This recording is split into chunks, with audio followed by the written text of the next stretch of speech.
The United States empire is no more. It's a sinking ship, and any country tethered to that country is also going to go down with the ship.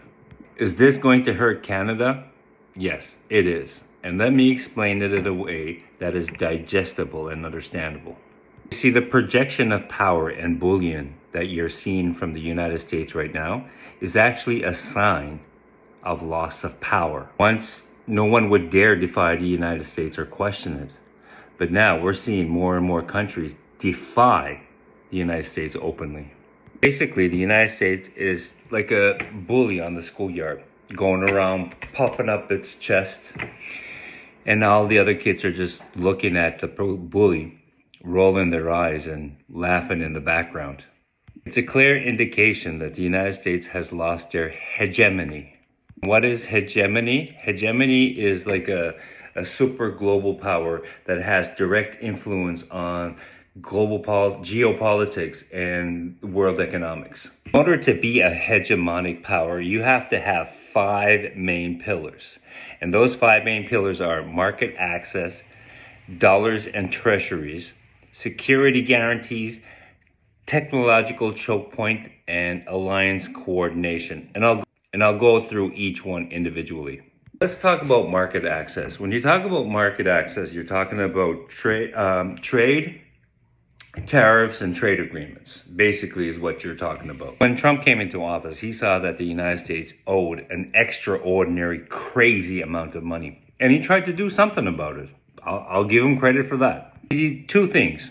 He tried to use tariffs across the globe, basically to extort countries for the United States. And the second thing he did was he knew that the United States is based on a consumption economy.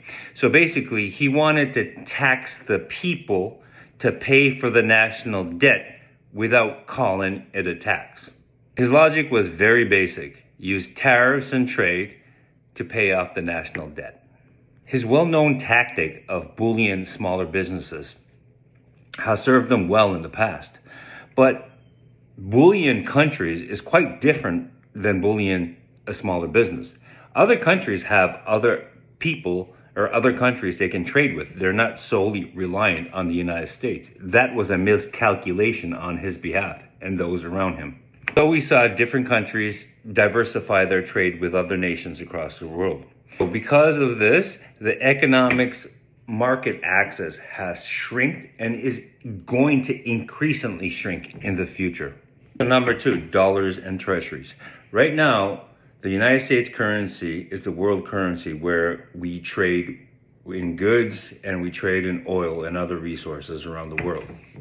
And that has served the United States very well.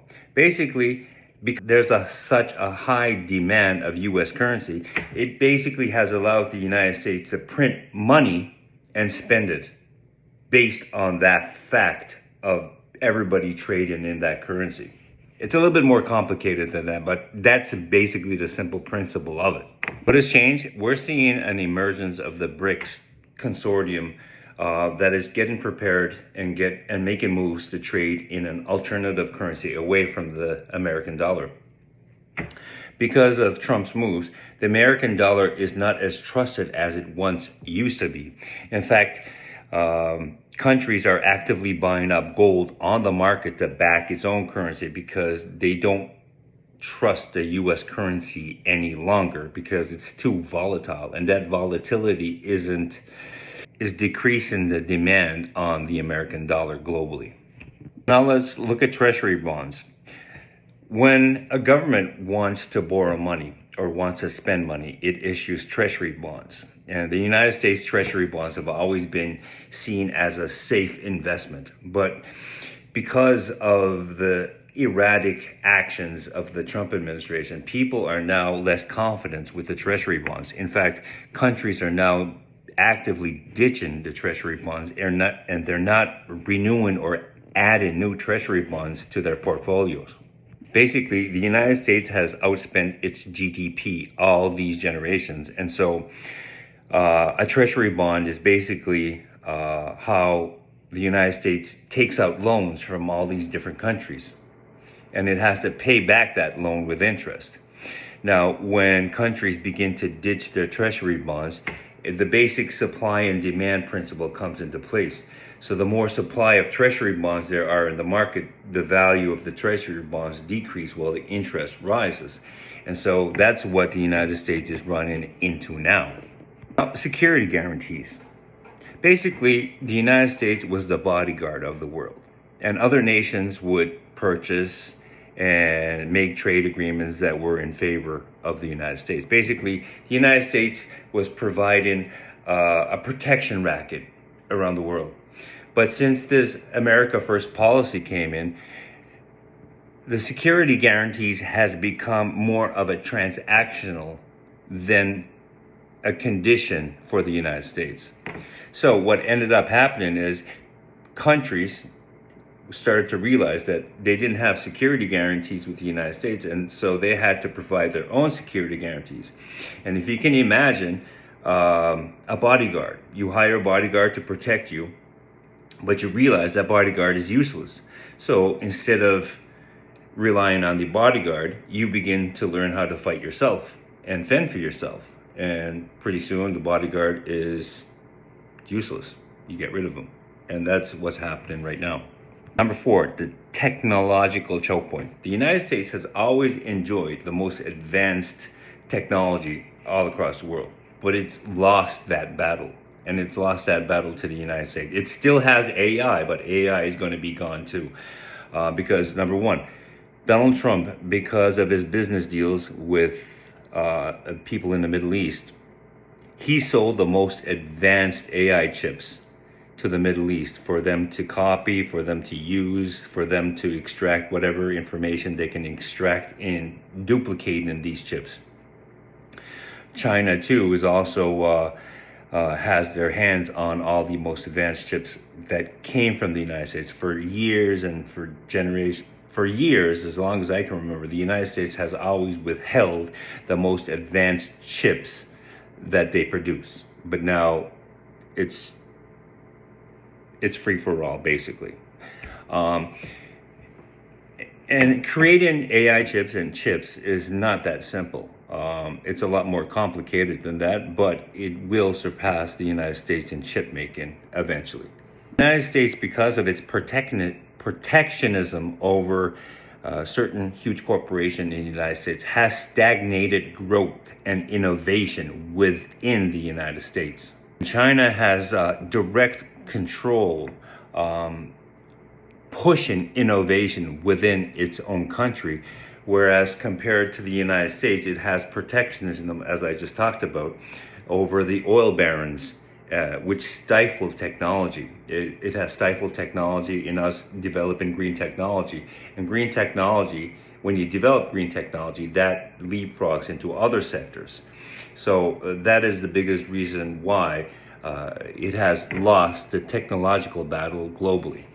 Basically, China and other parts of the world are pumping out more advanced technology than the United States right now.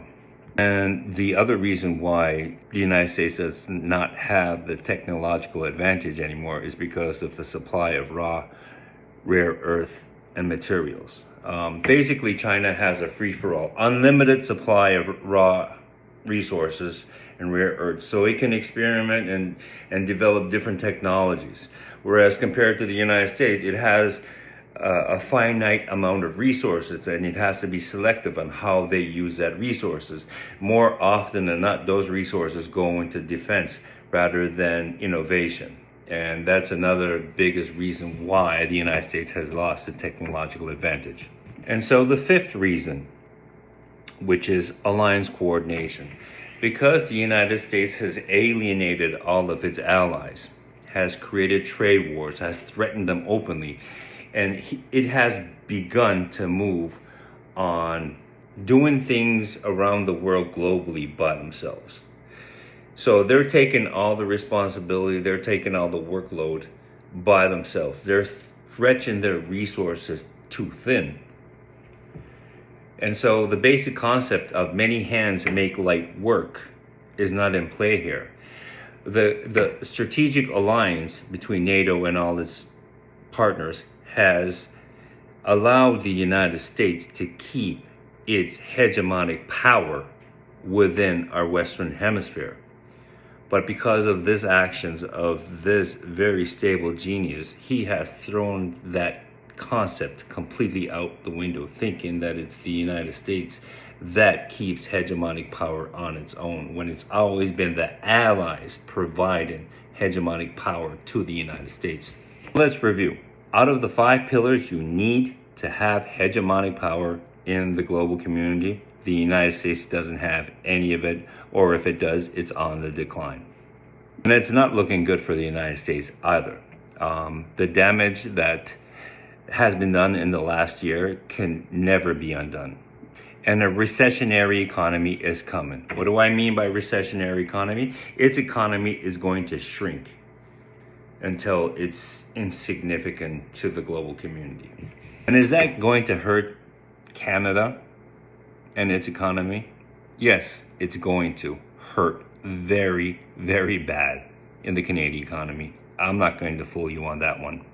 Because our economies are so intertwined, when one goes down, it's going to start dragging the other country along with it. And so our economy is going to start falling significantly in the future.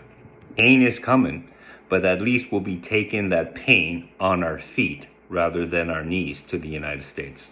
We have to decouple our economies, and that's exactly what Prime Minister Mark Carney is doing. He's beginning to decouple our economy so the United States doesn't drag us down with it. So the Kuzma agreement is probably not going to happen. And if it does, it's not going to be really significant. And I can already tell that Pierre Poilievre and people like Mario that it's on this app is going to try to spin this and blame Mark Carney for the economic hard times that are going to come. Mark my words, they're going to come. But don't be fooled. All the moves Mark Carney is doing right now are exactly what needs to be done to give us a chance in Canada. So if you can think of an analogy of a sinking ship, the United States being the sinking ship, and it's going to hurt. And just like when you abandon a sinking ship, you're going to get cold, you're going to get tired until you swim to safety. And with Mark Carney actively seeking trade all across the world and diversifying our economy, at least we have a chance to build stronger and build better, rather than go down with a sinking ship. And all of this was made possible by the very stable genius, and the actions, in my opinion, is one of the stupidest people in the world. Like, I'm not a politician, I'm not an economics, but I can see all of these things, and I'm not in government. Like, this is unreal. And this is why Mark Carney and a lot of people around the world is saying this is a new world order. We are having a hegemonic power on the decline, while another hegemonic power is on the increase or on the rise. Anyways, I hope all of that made sense. I know things can be complicated, especially when you're thinking about geopolitics and economics and how everything works. But we're in good hands. We really are in good hands. And I'm telling you right now, it's going to hurt. Our economy is going to hurt. I am preparing you for that. You stay deadly.